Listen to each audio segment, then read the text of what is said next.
So that is the InfoCat. Alrighty. So yeah. Okay. So part two of the reason why you're here is that we are having a panel discussion, which will be live streamed at this time. I am going to invite Winsome Minot, who is already there, who will be the host. Bruce Scott, can you come up and join us? He'll be doing managing your business risk through information and when interacting with technology. Vanessa Clark Austin. Jerome Newton, can invite you to come up. Jerome is from Exim. Vanessa, here from the Scientific Research Council. Can both. Marlene Street Forrest, Mrs. Marlene Street Forrest from the Jamaica Stock Exchange.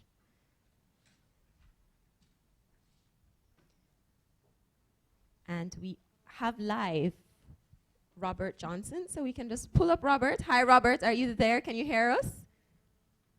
We can't. Stephanie, how are you doing today? Yeah, great, fantastic. It's so good to have you with us. You know, Robert is one of our extended team members. He's been here from our first conference, and his business is team support, and they are a technology-based company run out of Texas.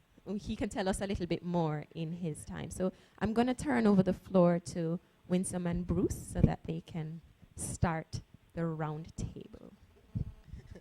All right. Well, we are here again in part two, and we really want to continue the process of exchanging ideas with the view of making life better for entrepreneurs. And today, I think we will start by speaking with Bruce Scott. And Bruce, I think, is known to everyone here in the room, but certainly not everyone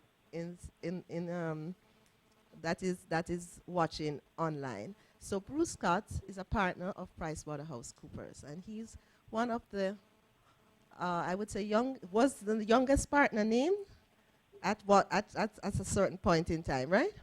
I don't know if that has time moves on. But Bruce has a very unique, special area, and that is dealing with risk. Now, risk is something, as I said in my earlier mention of the client who failed. Risk is an area that persons sometimes don't even realize that they're taking, and it is so easily avoided if you have information. So I'm going to welcome Bruce Scott and have him introduce himself properly and tell us why and how it is we can avoid risk as SMEs. Thank you, Winsome. In the interest of time, I'm Bruce, and I think hopefully that can serve for the rest of the evening. I give a lot of trouble. So specifically, just to add to what Winsome said, I'm just going to touch for a few minutes on managing the business risk through information, and especially when you're interacting with technology. Now, there are lots of definitions out there on risk. If you were to Google risk, you'll see all manner and sorts of things.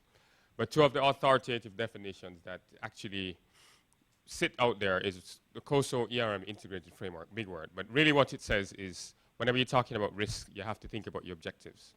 So a risk is anything that could adversely affect you getting to your end game. There's also the argument of risk as opportunity, something that can happen that can be favorable to you. Then there is what used to be the Australia-New Zealand standard, which is effectively now the ISO 31000, which is our risk management standard. And they basically talk about risk as uncertainty. And when you look at those two definitions and you look at a typical business, there are four broad buckets that you could classify risks. There's a strategic risk, which deals with the direction which your company is going. You make a big bet in an area it doesn't work, like your friend with dead stock. That was a strategic risk. The operational risk, things that could go wrong, human error, fraud, with your payroll processing, operational stuff, people process technology stuff. And then there's the compliance. You talked about tax and TCC, statutory things that you have to deal with. If you're a manufacturer, there are public health inspection rules that you have to follow. And then there's also the big financial risks. You may not have enough cash to pay your creditors when due and so on. So how do we link all of this now to information? It is said that information must have three basic characteristics for it to be useful. Information must be available, it must be confidential, and it must be full of integrity. And when we say available, what we mean is that the information must be there when needed. So just picture this definition and linking it back to the definition of available and going back to some of the examples of strategic risk that we talked about. So I'm looking at Dr. Neil Gardner over there, and I've been to Neil's practice before. I'm online, sorry. And one of the things that Dr. Neil does, he has this extensive database with customer records. So can you imagine if I go to do my checkup and there's an issue with the database, or the power goes but somehow you generated it didn't kick in? The information would not be available when you need it, and so that could create a huge strategic problem, especially if it happens a lot. It would also be operational in nature because you could make a mistake in terms of the diagnosis. So that speaks to one simple intervention, and the InfoCat, I guess, has some of these thoughts. I'm just using that as one example. So if we are going to be successful in managing our business, especially when technology is involved, we have to recognize that information must be available, and what that means is that I must have the data when I need it. It doesn't matter if it comes back up 3 hours later. Another simple example, and there are quite a few, but not much time, is a classic thing that we see with small and medium businesses where one individual in the entity has all the knowledge. So this person knows everything, and it's not documented anywhere. There's no attempt to transfer that knowledge into other people or persons, and the individual who has the knowledge is not interested in sharing it either.